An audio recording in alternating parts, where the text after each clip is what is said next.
Vamos lá. Tem uma pergunta que, no fundo, todo mundo se faz, né? Por que a gente faz o que faz? É isso que a gente vai investigar hoje. Vamos mergulhar nessas forças invisíveis que guiam nossas decisões e que, no fim das contas, acabam moldando a nossa vida. Então vamos lá. Qual é essa força invisível que nos move? Não estou falando sobre as metas, sobre o que a gente quer alcançar. A questão é mais profunda. Qual o motivo por trás de cada ação?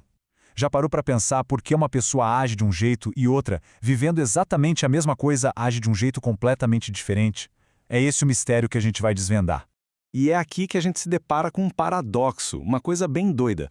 De um lado, tem gente que, olha, parece que tem tudo o que se pode querer. Dinheiro, sucesso, amor, mas mesmo assim se sentem vazias, totalmente perdidas. E aí do outro lado, a gente vê pessoas que passaram por dores extremas, por situações que a gente nem consegue imaginar, e elas se tornam as que mais fazem a diferença no mundo, as que mais contribuem. Fica óbvio que o que acontece fora da gente não é o que manda, né? E para a gente começar a entender essa força invisível, a gente precisa separar as coisas. Existem duas habilidades muito diferentes na vida. Uma é o que a gente pode chamar de ciência da realização, e a outra é a arte da plenitude. Deixa eu explicar melhor. A ciência da realização é sobre isso, ó. Pegar o que é invisível, um sonho, uma meta, e tornar visível. É como conseguir o carro, a casa, o sucesso material. E muita gente fica craque nisso. Agora, a arte da plenitude, essa é outra conversa. É sobre sentir gratidão, sobre contribuir. É o que leva à felicidade de verdade. E o ponto é, uma pessoa pode conquistar tudo o que sempre quis e ainda assim sentir um buraco no peito se não dominar essa segunda arte. E no fim, tudo se resume a isso. A emoção é a força da vida. É ela que nos move. A gente pode ficar horas pensando, racionalizando, criando argumentos lógicos, mas quando a emoção bate forte, ela atropela tudo. É a emoção e não o nosso intelecto que, no fundo, define a qualidade da nossa vida. Ok, isso nos leva a um ponto fundamental. Muita gente acha que o que define o futuro são os recursos ou o passado de cada um.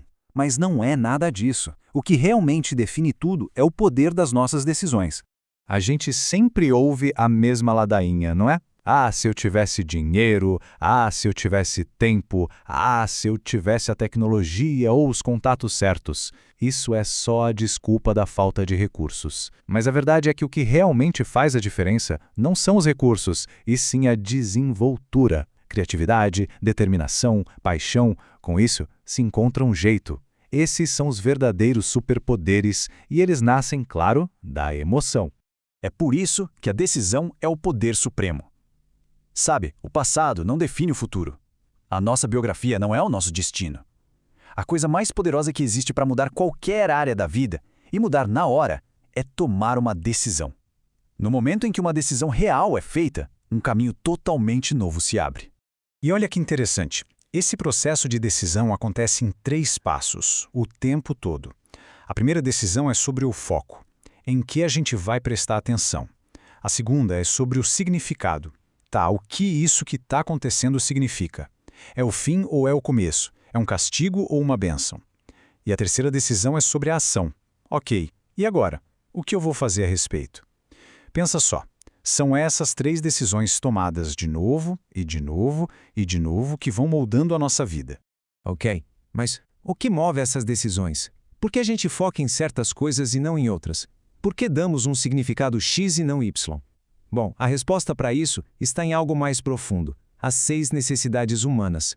E é importante entender, isso aqui não é sobre o que a gente quer, sobre nossos desejos, são necessidades, forças universais que movem todas as nossas ações, quer a gente perceba, quer não. Todo ser humano no planeta é guiado por elas. É aqui que está o verdadeiro porquê por trás de tudo que a gente faz. E quais são elas? Vamos lá. A primeira é certeza, a nossa necessidade de segurança, de conforto. A segunda é o oposto, incerteza ou variedade. A gente precisa de tempero na vida, de surpresa.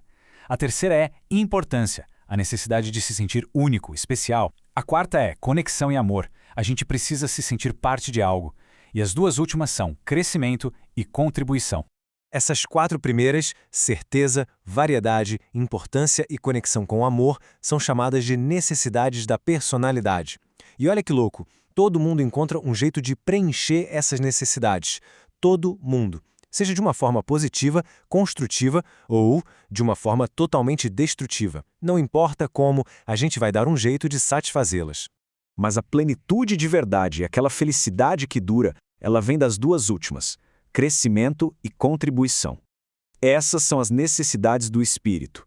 Porque se a gente não está crescendo, a gente está morrendo. É simples assim. E a gente cresce para ter algo a mais para oferecer, para poder contribuir. É aí que o jogo muda completamente. Vamos ver como isso tudo funciona na prática como história real, que é bem forte. Um único evento, duas pessoas, e duas decisões totalmente diferentes que levaram a destinos opostos. Quando Tony Robbins era criança, um dia a família dele não tinha nada para comer no dia de Ação de Graças.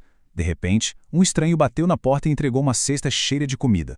O pai dele, ele tomou suas 3 decisões. O foco dele foi: isso é caridade. O significado que ele deu para isso foi: eu não valho nada, sou um fracasso.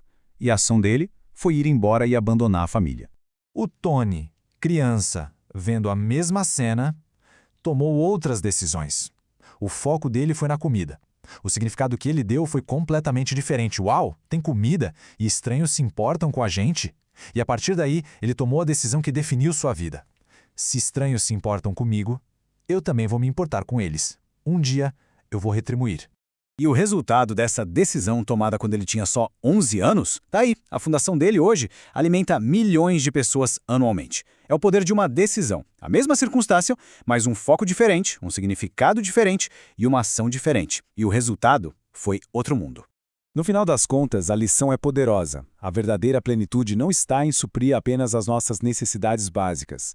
Ela aparece quando a gente foca nas necessidades do espírito, crescer e especialmente contribuir. A vida para de ser sobre eu e passa a ser sobre nós. O segredo de viver de verdade é doar. Resumindo a ópera, o destino não é moldado pelas condições de vida. Ele é moldado pelas necessidades que a gente prioriza e pelas decisões que a gente toma. A partir do momento em que se entende quais necessidades estão no comando e se começa a escolher conscientemente o foco, o significado e a ação, a gente passa a ser o arquiteto da própria vida. E isso nos traz de volta ao começo, mas com uma lente muito mais poderosa. A pergunta final, então, é para se pensar: quais dessas 6 necessidades estão de fato te movendo? Quais delas estão no comando das suas decisões? Entender isso é o primeiríssimo passo para, de fato, começar a construir a vida que se quer viver.